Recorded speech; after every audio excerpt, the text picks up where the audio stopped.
Welcome to Lecture 3. In this session, we're focusing on how to make sure your organization is fully prepared to apply for and win grants and government contracts. Whether you're a small nonprofit or a consultant supporting one, these strategies will help set the foundation for long-term funding success. Here's what we'll cover today. First, we'll define what grants and contracts are and how they differ. Then we'll move into organizational readiness, the behind-the-scenes setup you need before applying. We'll look at what documents and registrations are essential. We'll walk through how to develop competitive proposals. And finally, we'll talk about building relationships, because funding isn't just about paperwork, it's about people. Grants and contracts are both funding tools, but they serve different purposes. A grant is typically more flexible and often supports public benefit projects with fewer deliverables. A contract, on the other hand, is a legal agreement where you expect to deliver specific outcomes or services, often with tighter controls and accountability. Let's break it down. Grants are usually awarded to support a mission-aligned activity. Think, a foundation giving funds for a youth mental health program. Contracts are often performance-based and come with strict deliverables. For example, a city government might hire a nonprofit to run a summer food program. You need to meet exact numbers and timelines. There are four major types of funders. Government agencies, which often include federal, state, or local, offering both grants and contracts. Private foundations, which are often family-run or cause-focused, like the Ford Foundation. Corporations, through their corporate social responsibility programs, like Target's community grants. And nonprofits. Yes, even nonprofits can fund each other through re-granting programs or fiscal sponsorships. Understanding who's funding what will help you target your efforts.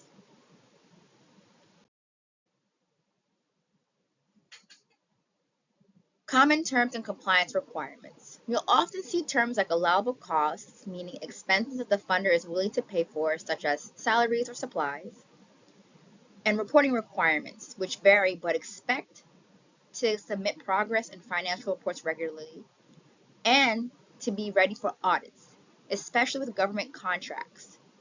Good record keeping is essential so you can show how every dollar was used. Organizational preparation for funding. Before applying for funding, you need internal systems in place.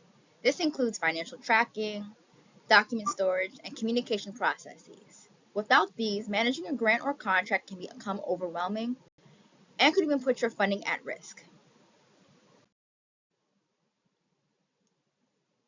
Building internal infrastructure and support systems. Before applying for funding, you need internal systems in place.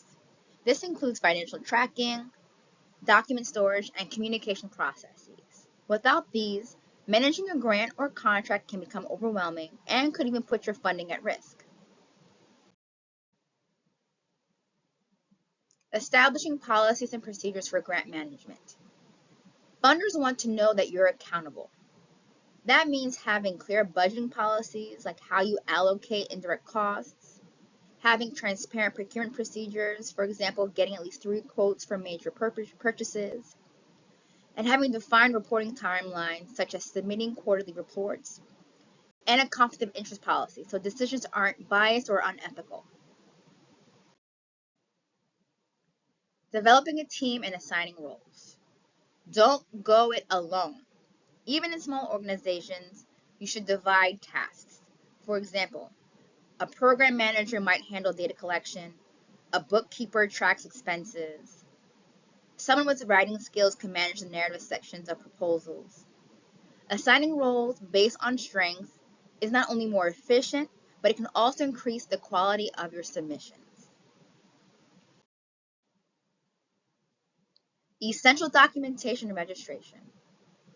Funders often ask for a lot of documentation up front, and being grant ready means having these materials organized and up to date before the deadline hits.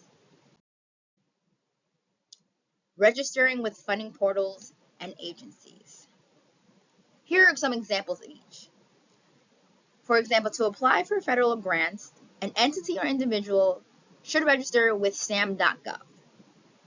For local opportunities, it is important if you check your city procurement's portal and see what kind of requirements they might have. Foundations may also use platforms like Flux, GrantStation, or Fondant.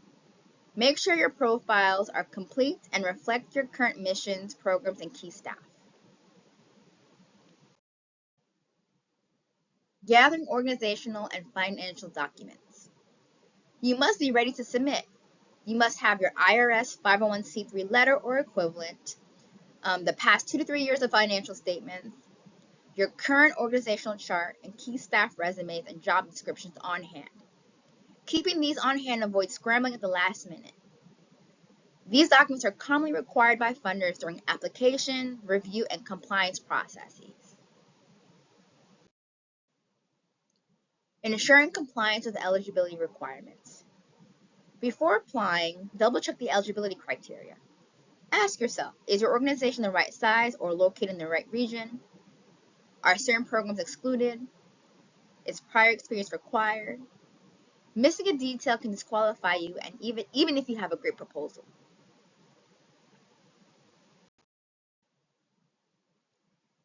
Developing competitive proposals. This is where strategy meets storytelling. The most successful proposals are those that clearly align with the funder's mission, tell a compelling story, and provide solid evidence of capability. Identifying project goals and aligning with funder priorities. It is important to define clear objectives and match funder priorities. Through this, you can use SMART goals: specific, measurable, achievable, relevant, and time-bound. For example, instead of saying in your narrative, "we'll help kids," try, "we will provide 100 middle school students with weekly group counseling over 6 months to reduce anxiety symptoms." Align this with the funder's focus areas, such as mental health, education, or equity.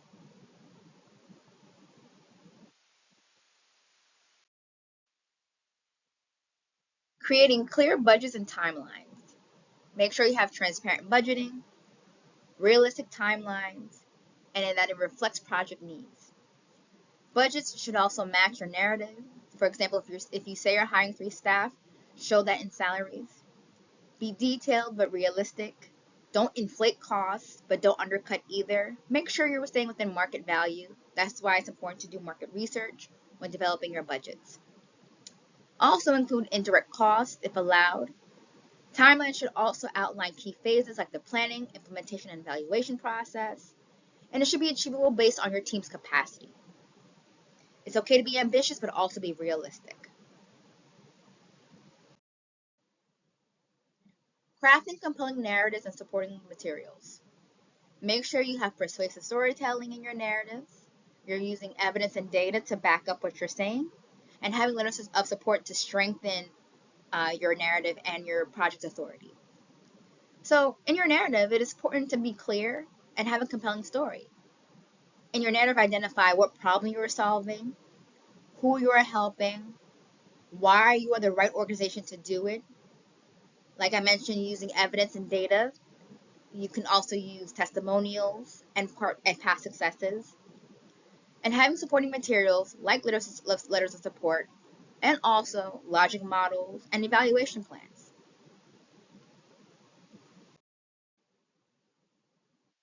Building relationships and seeking support. Grant success is about more than paperwork. It's about relationships with your funders, your partners, and even your own team. Engaging collaborators, mentors, and funders to build a strong support network that offers strategic guidance, enhances proposal quality, and expands access to future funding opportunities. Engaging collaborators and stakeholders. Partnerships strengthen proposals. For example, a school district could partner with a local mental health nonprofit to run student wellness programs. Joint efforts show funders you can scale impact, share resources, and reach more people. Forming partnerships with organizations and individuals aligned with your goals can also amplify resources, leverage expertise, and enhance the overall impact of your project. Seeking mentorship and technical assistance. We're not all experts at grant writing. This is why some of you have either enrolled in this course, you're new to the grant space, or you're looking for a refresher or another perspective or insight. So if you're new to grant writing or all of the above that I mentioned, it is important to seek out mentorship. You should look for seasoned nonprofit leaders, consultants, professional networks, or peer learning groups. You should also consider technical assistance providers. Many states or community foundations offer free training and support.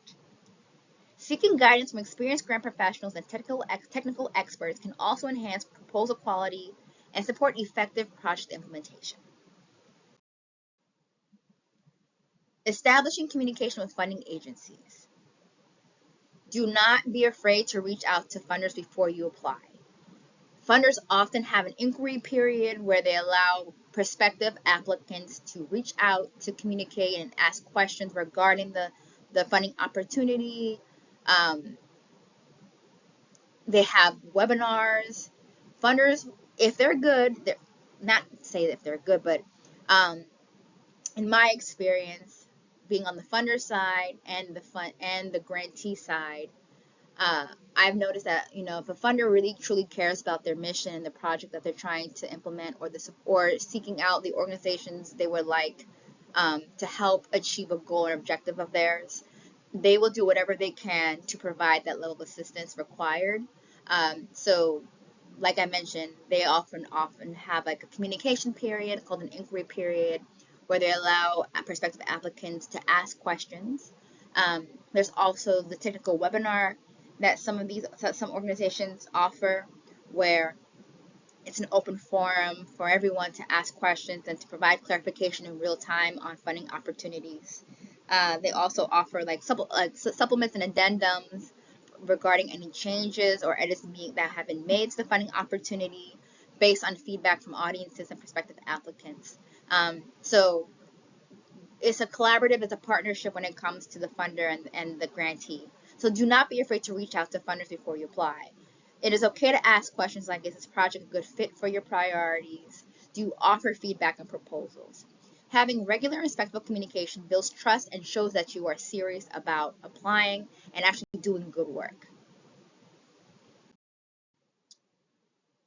Okay, to conclude, to wrap up, get your internal systems in order, know your funders, prepare documentation in advance, write strong and aligned proposals, and most importantly, build relationships. Grant and contract readiness isn't just about getting money, it's about becoming a stronger and more strategic organization. Hope this was helpful.